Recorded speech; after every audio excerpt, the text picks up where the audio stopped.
ETF index mutual funds నేర్చుకుని stock మార్కెట్లో రాణించాలనుకుంటున్నారా? వెంటనే ఈ నెంబర్కి కాల్ చేయండి.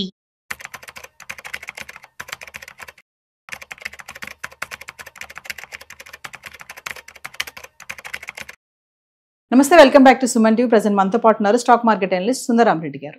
నమస్తే సార్. నమస్తే సార్, గోల్డ్ ప్రైసెస్ గురించి మనం చాలా వీడియోలో మాట్లాడుకున్నాము. అయితే ఇప్పుడు ప్రైస్ కొంచెం పెరగడం తగ్గడం చూస్తున్నాం. ఈ క్రమంలో లేడీస్ ఏంటంటే మనం బయట జ్యువెలరీ స్టోర్స్ చూస్తూ ఉంటాం, వాళ్ళు కొన్ని స్కీమ్స్ పెడతా ఉంటారు, మంత్లీ స్కీమ్స్ అని 2000, 3000, 5000. ఎంతవరకు కరెక్ట్ అంటారు? కొంతమంది 11 months అంటారు కదా, అసలు ఏంటి అది? బేసికల్ గా మీరు ఇన్వెస్ట్మెంట్ చేద్దాం అనే థాట్ వచ్చినప్పుడు అది అప్రిషియేషన్ అయ్యే అసెట్స్ ఏదైనా బెటర్ అండి. అది ఎక్కువ తక్కువ సెకండరీ. అదంతా కొంతమంది చిట్టీలు కడుతుంటారు, ఇంటి పక్కన కంఫర్ట్ ఉంటుంది అని చెప్పేసి. కొంతమంది గోల్డ్ షాపుల్లో మీరు చెప్పే స్కీమ్స్ కడతా ఉంటారు. వాళ్ళు ఏంటంటే 11 months కట్టారు అనుకోండి, 1 month ఫ్రీ అనమాట. అట్లా ఫిక్స్ అయి ఉంటుంది అనమాట. అలా నీకు బెనిఫిట్ వస్తూ ఉంటుంది. అండ్ ఇంకొంతమంది పోస్టల్ డిపాజిట్స్ కడతా ఉంటారు, ఇంటి దగ్గరలో పోస్టల్ వేస్తుంది అనుకోండి, దాంట్లో కడతా ఉంటారు. అండ్ కొంతమంది మ్యూచువల్ ఫండ్స్లో ఎస్ఐపీలా కడతా ఉంటారు. అంటే డిపెండ్గా పని వాళ్ళకున్న ఫైనాన్షియల్ నాలెడ్జ్ని బట్టేసేసి, వాళ్ళకున్న సేవింగ్స్ని బట్టేసేసి, వాళ్ళకున్న కంఫర్ట్ని బట్టేసి ఒక్కొక్కరు ఒక్కొక్క అసెట్ క్లాస్ని చూస్ చేసుకుంటూ ఉంటారు.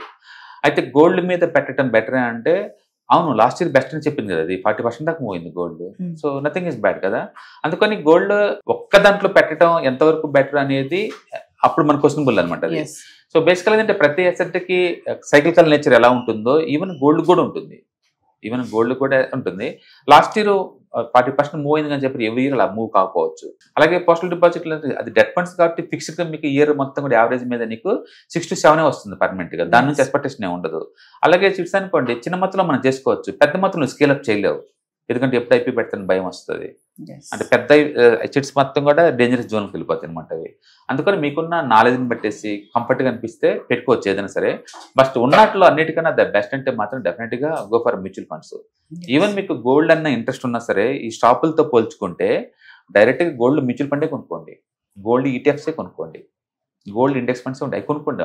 అవి బెటర్ అనమాట, నీ కంట్రోల్లో ఉంటుంది.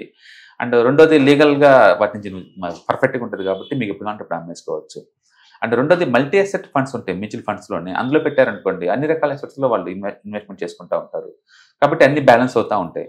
కాబట్టి మీ ఇన్వెస్ట్మెంట్ ఆబ్జెక్ట్ ఎంత, నాలెడ్జ్ ఎంత ఉంది, ఏ లెవెల్ కంఫర్ట్ అందని బట్టి ఉంటుంది అనమాట.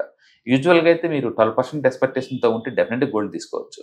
అది ఏ రూపంలో తీసుకున్నా పర్వాలేదు, ఎలా ఇన్వెస్ట్ చేసినా పర్వాలేదు అనమాట. ఎండ్ ఆఫ్ డే అది డిప్రిషియేషన్ అయ్యే అసెట్ కాదు కదా. So you're doing the excellent work అంతే. సో వ్యూవర్స్, స్టాక్ మార్కెట్ గురించి కానీ, mutual funds, SIP investment planning కానీ, ఇంట్రాడే ట్రేడింగ్ కానీ, కొత్తగా మేము ట్రేడింగ్ చేయాలనుకుంటున్నాం అనుకున్న వాళ్ళు ఖచ్చితంగా సుందరరామ్ రెడ్డి గారి ఆగస్ట్, సెప్టెంబర్లో జరగబోయే వెబినార్కి ఎన్రోల్ చేసుకోండి.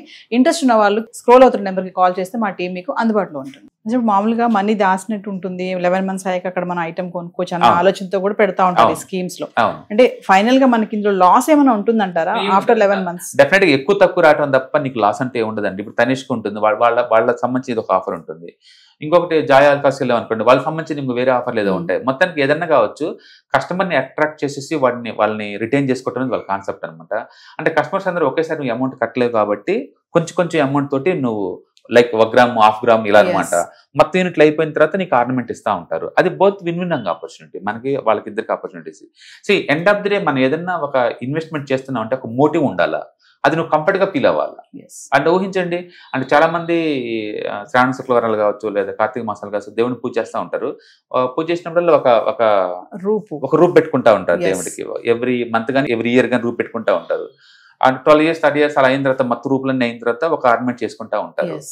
దానివల్ల ఏమొస్తుందంటే, ఒకటి దేవుణ్ణి పీస్ ఆఫ్ మైండ్ దొరికింది, దేవుని పూజ చేస్తున్నారు కాబట్టి. రెండోది బంగారం జరుగుతుంది కదా, ఎవరు అఫోర్డబిలిటీ వాళ్ళది, అందులో బ్యాడ్ ఏముంది ఎత్తుకోవడానికి. ఇంతకంటే ఎక్కువ రిటర్న్స్ ఇచ్చే అసెట్స్ ఏ ఉండొచ్చు, బట్ ఎండ్ ఆఫ్ ది నాకు కంఫర్ట్ ఫీల్ అవుతున్నా కదా. అందుకని ఇక్కడ ఏదన్నా మీరు ఇన్వెస్ట్మెంట్ చేసేటప్పుడు ఆ కంఫర్ట్ గా ఫీల్ అవడం చాలా ఇంపార్టెంట్. అది నీకు మోటివ్ అనమాట, నువ్వు ఎందుకు ఇన్వెస్ట్ చేయాలి అంటే. నేను చూసాను చాలా మందిలో బంగారంలో ఇన్వెస్ట్ చేసే వాళ్ళందరూ చాలా స్ట్రాంగ్ గా డిటర్మినేషన్ తో ఉంటారు. వాళ్ళ గోల్డ్ అంత అయిపోయిందా కంటిన్యూ చేస్తారు. That's good thing. మిగతా వాటికి ఎవరికి, ఇప్పుడు ఈవెన్ మ్యూచువల్ ఫండ్ నేను చూసాను చాలా మందికి 4-5 ఎస్ఐపీలు గట్టి ఆపేస్తారు, వాళ్ళకి అంత మోటివ్ అనిపించదు. మరి ఎక్కువ రిటర్న్స్ నీకు యావరేజ్ మీద మ్యూచువల్ ఫండ్స్ లో వస్తాయి, కానీ వాళ్ళకి తెలియకుండా ఆ వాలటిలిటీకి వస్తారు.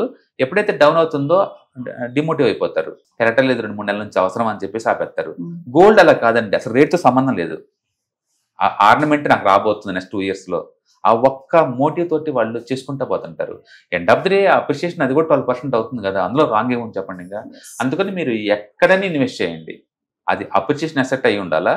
డెట్ ఫండ్స్ని బీట్ చేసేలాగా ఉంటే చాలు. అంటే 6 to 7%. ఇండియాలో ఇన్ఫ్లేషన్ 6 దాకా ఉంటుంది. అది బీట్ చేసే అసెట్ క్లాస్ ఎక్కడైనా పెట్టండి అంటే ఫీల్ కంఫర్ట్.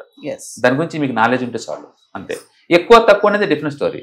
మీకు నాలెడ్జ్ పెరిగే కొద్దీ మీరు మూవ్ అవ్వచ్చు, మ్యూచువల్ ఫండ్స్కి వాటికి మూవ్ అవ్వచ్చు. అందరిని తీసుకొచ్చి మ్యూచువల్ ఫండ్లో పెట్టండి అనేది మనం పుష్ చేయలేము, ఎందుకంటే వాళ్ళకి కంఫర్ట్ ఉండాలి కదా. వాలటిలిటీ కంఫర్ట్ లేని వాళ్ళని ఎందుకు పెట్టాలి మ్యూచువల్ ఫండ్లో? అందుకని అందరికీ మ్యూచువల్ ఫండ్స్ కాదు, మీకు ఏది నచ్చితే అక్కడ ఇన్వెస్ట్ చేయండి. మొత్తం సేవ్ చేయటం, ఇన్వెస్ట్మెంట్ చేయడం అనేది ఇంపార్టెంట్ తప్ప ఎక్కువ తక్కువ secondary story. Thank you. Hi, మీరు స్టాక్ మార్కెట్కి కొత్త, లేదా మీరు మార్కెట్లో ఉన్నా సరే మనీ మేక్ చేయడం టఫ్గా ఉందా? అంటే స్టాక్ మార్కెట్లో ఎన్ని సంవత్సరాలు ఉన్నా సరే ఇంకా బ్రేకింగ్ ఏం రావట్లేదా? లేదా మీరు పెద్ద మొత్తంలో స్టాక్ మార్కెట్లో మెయింటైన్ చేయాలనుకున్నారా? మీ పొజిషన్ ఏదన్నా అయి ఉండొచ్చు. స్టాక్ మార్కెట్లో కనుక లాంగ్ టర్మ్లో మనీ మేక్ చేసుకోవాలనుకుంటే షార్టెస్ట్ పాసిబుల్ వే అంటే ETFs, index funds, mutual funds ద్వారా లిటిల్ బిట్ ఈజీగా ఉంటుందన్నమాట. కాబట్టి మీకు ఎవరికైనా ఇంట్రెస్ట్ ఉందంటే ETFs, index funds and mutual funds నేర్చుకోవడానికి ఇది బెస్ట్ పాసిబుల్ వే ఏంటంటే ETFs, index funds and mutual fund course. ఇది ఎవ్రీ మంత్ వీకెండ్స్ లో సాటర్డే, సండే, మండే ఇలా 3 రోజుల్లో daily 2 hours, totally 6 hours programme ద్వారా నేర్పడుతుంది. ఇంట్రెస్ట్ ఉన్న పార్టిసిపెంట్స్ కింద స్క్రోల్ అవుతున్న నెంబర్స్ ని కాల్ చేయడం ద్వారా లేదా రిజిస్టర్ చేసుకోవడం ద్వారా మీ సీట్ ని బుక్ చేసుకోవచ్చు.